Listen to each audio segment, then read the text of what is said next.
క్రీస్తునందున్న ప్రియులకు ప్రేమతో వందనాలు తెలియజేయుచున్నాను. జూలై నెల 12వ తేదీ 2026. ఈరోజు దేవుడు మనకు చేస్తున్న వాగ్దానం ఏమిటనగా లూకాసు వార్త 1వ అధ్యాయం 50వ వచనం. ఆయనకు భయపడు వారి మీద ఆయన కనికరము తరతరములకుండును. ఆమెన్. నా ప్రియమైన సహోదరి సహోదరులారా, మనం ఆరాధిస్తున్న దేవుడు కనికర స్వరూపుడై ఉన్నాడు. ఆయన కనికరము మన జీవితాలకు ఎంతో అవసరం.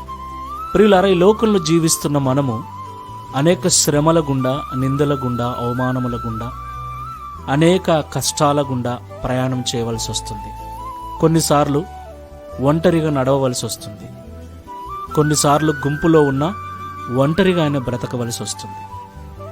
మనిషి యొక్క జీవితం ఎప్పుడు ఏ విధంగా మలుపు తిరుగుతుందో ఎవరికీ తెలియదు ప్రియులారా. అయితే మన యొక్క ఈ జీవితంలో దేవుని యొక్క కనికరము మనకు చాలా అవసరం. ప్రియులారా, మనం ఇబ్బందుల్లో ఉన్నప్పుడు ఎవరైనా మన మీద కనికర పడితే ఆ కనికరముతో వారి సహాయం మనకు అందుతుంది. అవును ప్రియులారా, మన మీద కనికరము, జాలి లేకుండా ఎవరూ మనకు సహాయం చేయరు. జాలిపడి కనికరపడే దేవుడు మనం ఆరాధిస్తున్న దేవుడు. మనుషులు ఒకవేళ పట్టించుకోకపోయినా ఆయన మనల్ని పట్టించుకుని వాడై ఉన్నాడు. మనుషుల యొక్క కనికరము కొంతకాలం మాత్రమే మన మీద ఉంటుంది.